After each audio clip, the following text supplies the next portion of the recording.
आमदार सुरेश धस यांनी पोलीस अधिकारी सुपेकर यांच्यावर गंभीर आरोप केलाय। सुपेकरांनी जेलमधील आरोपींकडून 300 कोटी मागितल्याचा गंभीर आरोप सुरेश धस यांनी केलाय। सुरेश धस यांनी हगवणे कुटुंबावर हल्लाबोल केलाय। हगवणे बाहेर आले तर लोक त्यांना टोमॅटो आणि शेण मारतील, मात्र त्यानं काही होणार नाही। ते बाहेर आल्यावर त्यांच्यासाठी एक गाडी आणि कवट तयार ठेवा असं थेट आवाहन त्यांनी जाहीर कार्यक्रमातून केलं। वैष्णवी हगवणे प्रकरणातील सह आरोपी निलेश चव्हाण याच्या अडचणी वाढणार आहेत। वारजे पोलीस निलेश चव्हाणचा ताबा मागणार आहेत। पुण्यातील वारजे पोलीस स्टेशनमध्ये निलेश चव्हाण विरोधात आर्म्स ॲक्टनुसार गुन्हा दाखल करण्यात आलाय। कसवटे कुटुंबियांना बंदुकीनं धमकावल्याच्या विरोधात पुण्यातील वारजे पोलीस स्टेशनमध्ये निलेश चव्हाण विरोधात गुन्हा दाखल करण्यात आलाय। निलेश चव्हाणचा शस्त्र परवाना मंत्रालयातून मिळाल्याची माहिती सूत्रांनी दिली आहे। गुन्ह्याची माहिती न दिल्यानं तत्कालीन गृहराज्यमंत्र्यांच्या बैठकीत निलेशला परवाना मिळाल्याची माहिती सूत्रांनी दिली आहे। आगामी निवडणुकांच्या पार्श्वभूमीवर पुण्यामध्ये मनसे ॲक्टिव्ह मोडवर आले आहे। पुण्यातील शहर कार्यालयामध्ये मनसेच्या स्थानिक पदाधिकाऱ्यांनी बैठक पार पडली असून मनसे सर्वच जागांवर निवडणूक लढण्याची शक्यता आहे। निधी वाटपावरून अजित पवारांनी परखड मत व्यक्त केलंय। निधी वाटपाच्या फाईलवर मी एकटाच सही करत नाही, मुख्यमंत्री देवेंद्र फडणवीस देखील सही करतात असं विधान अजित पवार यांनी केलंय। विरोधी पक्षांच्या इंडिया आघाडीची महत्त्वाची बैठक दिल्लीमध्ये मंगळवारी पार पडली। या बैठकीला राष्ट्रवादी काँग्रेस शरद पवार गटाची अनुपस्थिती होती। इंडिया आघाडीनं पंतप्रधान नरेंद्र मोदींना पत्र लिहून पहलगाम दहशतवादी हल्ला, ऑपरेशन सिंदूर आणि त्यानंतरच्या घटना लक्षात घेऊन संसदेचं विशेष अधिवेशन बोलावण्याची मागणी केली आहे। या पत्रावर राष्ट्रवादी काँग्रेस शरद पवार गटाच्या कोणत्याही नेत्याची किंवा खासदाराची स्वाक्षरी नाही। काही दिवसांपूर्वी विपश्यनेसाठी गेलेल्या माजी मंत्री धनंजय मुंडे यांनी धार्मिक विधींसाठी नाशिकच्या रामकुंडावर हजेरी लावली। यावेळी ते धार्मिक कार्यक्रमासाठी नाशिकमध्ये आल्याची माहिती मिळते।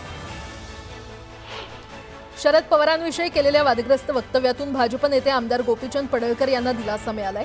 बारामती न्यायालयानं पडळकरांची निर्दोष मुक्तता केली आहे।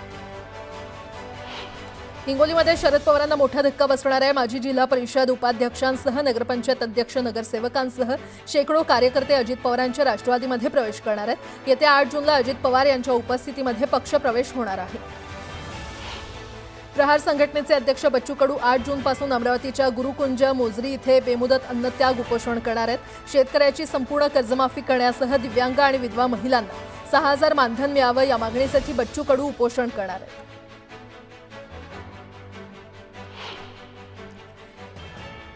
आणि आता एक सविस्तर बातमी पाहूयात। विद्यार्थ्यांमध्ये राष्ट्रभक्तीची जाणीव निर्माण करण्यासाठी आता पहिलीपासून सैनिकी शिक्षण दिलं जाणार आहे। शालेय शिक्षण मंत्री दादा भुसे यांच्या या प्रस्तावाला मुख्यमंत्री आणि उपमुख्यमंत्र्यांनी देखील हिरवा कंदील दाखवलाय।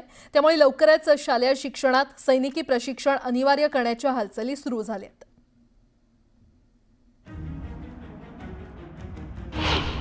शाळांमध्ये पहिलीपासून सैनिकी शिक्षण,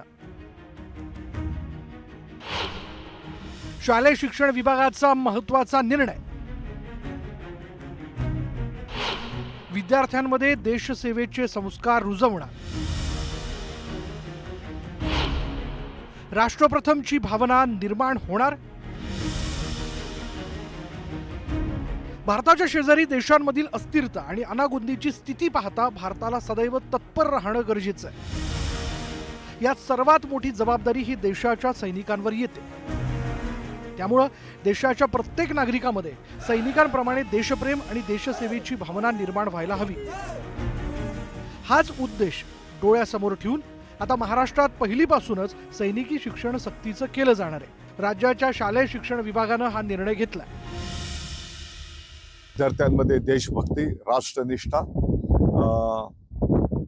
एक स्वतःच्या शरीराची काळजी घेणं, व्यायाम, शिस्त आणि संघटितपणा याचा मला वाटतं की एक मिलाप, चांगला आउटपुट त्या ठिकाणी निश्चितपणे होईल। प्रॉपर शिक्षण देणं, अभ्यासातून त्याच्यावर परीक्षा घेतल्या जाईल, त्यांचं ग्राउंडवरती कवायत येतील, त्याच्यावरती आपल्याला थोडासा अजून अभ्यास करायला हवा।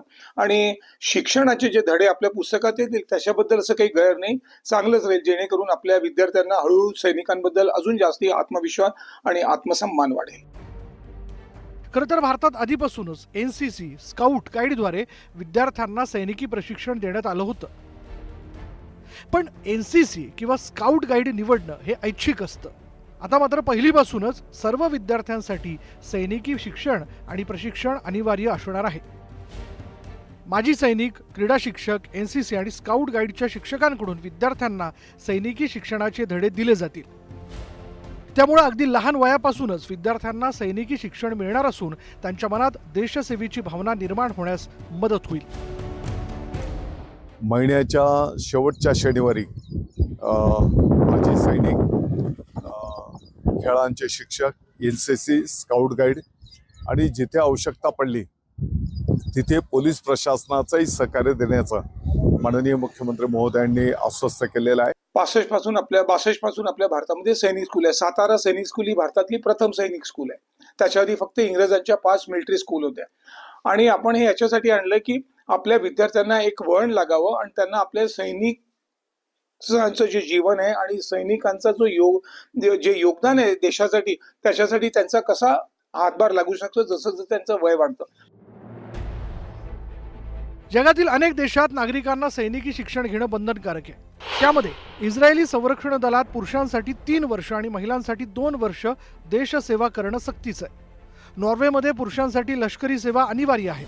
तसंच महिला देखील इच्छा असल्यास लष्करी सेवेसाठी अर्ज करू शकतात. स्वीडनमध्ये 18 वर्षांवरील सर्व नागरिकांसाठी लष्करी प्रशिक्षण हे सक्तीचं करण्यात आलंय. स्वित्झर्लंडमध्येही पुरुषांसाठी लष्करी सेवा अनिवार्य असून स्त्रिया देखील स्वयंसेवक म्हणून काम करतात. पण आपल्या देशातील परिस्थिती वेगळी आहे, कारण भारतात सैन्यात काम करण्याची इच्छा असणारे कोट्यवधी तरुण आहेत. त्यामुळे कुठल्याही सैन्य भरतीत आवश्यकतेच्या 10 पट तरुणांची गर्दी होत असते. त्यामुळं इतर देशांप्रमाणे आपल्या देशात सैन्य प्रशिक्षण सक्तीचं करण्याची गरज नसली तरी महाराष्ट्र सरकारनं मात्र शालेय शिक्षणापासूनच सैनिकी शिक्षण सक्तीचं करत एक पाऊल पुढे टाकलंय. शरद जाधव, न्यूज 18 लोकमत, मुंबई. पुन्हा एकदा बातम्या पाहणार आहोत वेगवान स्वरूपात. लोणावळ्यामध्ये गोवंशांना भूल देऊन पळून नेण्याचा कसायांचा प्रयत्न फसलाय. गोरक्षांच्या सतर्कतेमुळे 3 गोवंशांना जीवनदान मिळाले. लोणावळ्यामध्ये दिवसेंदिवस वाढत जाणाऱ्या चोरीच्या घटनांमुळे संतप्त झालेल्या लोणावळेकरांनी पोलीस ठाण्याला घेराव घालत पोलिसांना जाब विचारलाय. चोरट्यांचा बंदोबस्त कधी करणार असा सवाल त्यांनी विचारलेला आहे. पुण्यात ॲग्रो हॅकेथॉन भरवण्यात आलं होतं. यासाठी मावळ तालुक्यातून 100 शेतकऱ्यांची निवड करण्यात आली होती. या शेतकऱ्यांनी शेतीविषयीची नाविन्यपूर्ण माहिती आत्मसात केली. मावळमधील तळेगाव दाभाडे येथील पाणीपुरवठा पुढील 2 दिवसांसाठी बंद राहणार आहे. जलशुद्धीकरण केंद्रातील देखभाल दुरुस्तीच्या कामासाठी पाणीपुरवठा बंद राहणार असून नागरिकांनी जपून पाणी वापरण्याचं आवाहन करण्यात आलं. लोणावळ्यातील वाढती वाहतूक कोंडी ही स्थानिक नागरिकांसह पर्यटकांसाठी डोकेदुखी ठरली आहे. पाऊस पूर्णपणे सुरू झाला नसतानाही वाहतूक कोंडीचा सामना करावा लागत असल्यानं शरद पवार गट आक्रमक झाला. वाहतूक कोंडी दूर न केल्यास रास्ता रोको आंदोलन करणार असा इशारा देण्यात आला. अकोला शहराला पाणीपुरवठा करणाऱ्या काटेपूर्णा धरणात सध्या 16.88% जलसाठा शिल्लक आहे. असं असतानाही नागरिकांना दररोज पाण्यासाठी संघर्ष करावा लागतोय. अनेक तांत्रिक कारणामुळे पाणीपुरवठा देखील अनियमित झाल्यानं नागरिकांमध्ये असंतोषाचं वातावरण आहे. लोकमान्य टिळक टर्मिनस दानापूर एक्सप्रेसमधून एक गर्भवती महिला प्रवास करत होती आणि यावेळी अचानक तिला त्रास सुरू झाला. मात्र यावेळी प्रवाशांसह RPFच्या तत्परतेमुळे गाडीतीलच एका डब्यात महिलेची प्रसूती करण्यात आली. या महिलेनं एका गोंडस मुलीला सुखरूप जन्म दिलाय.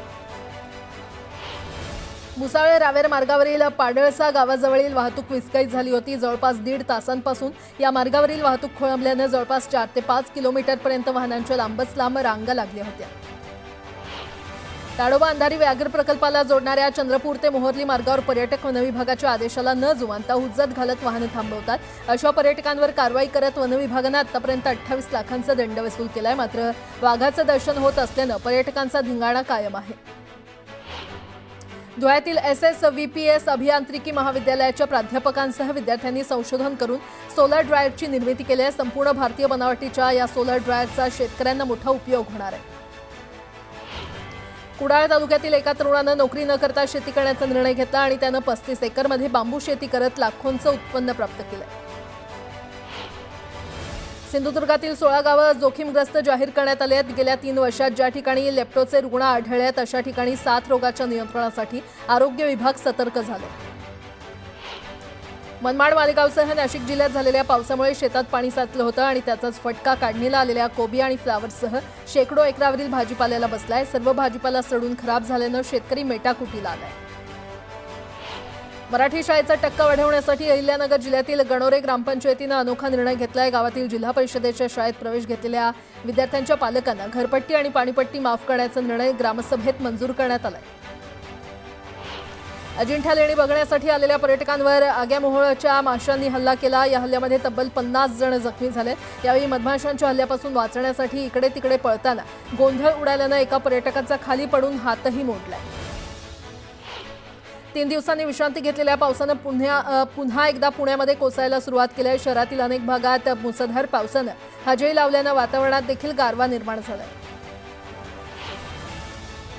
सांगलीमध्ये उसंत घेतलेल्या पावसानं पुन्हा हजेरी लावली आहे. त्यामुळे उकाड्यापासून हैराण झालेल्या सांगलीकरांना दिलासा मिळालाय. पावसाच्या पुनरागमनानं शेतकऱ्यांमध्ये आनंदाचं वातावरण आहे. सांगलीच्या शिराळा तालुक्यामध्ये पावसानं उघडीप दिल्यानं भात पेरणीच्या कामाची लगबग सुरू झाली आहे. मे महिन्याच्या अखेरीस पेरणीची तयारी केली जाते. मात्र यंदा मे महिन्यातच पाऊस पडल्यानं भात पेरण्या खोळंबल्या होत्या. सिंधुदुर्ग जिल्ह्यामध्ये झालेल्या मुसळधार पावसामुळे कुडाळ तालुक्यातील पिकांचं मोठ्या प्रमाणात नुकसान झालंय. या नुकसानीचे पंचनामे सरसकट होत नसल्यानं ठाकरे गटाच्या अमरसेन सावंत यांनी तहसीलदारांची भेट घेत त्यांना जाब विचारलाय.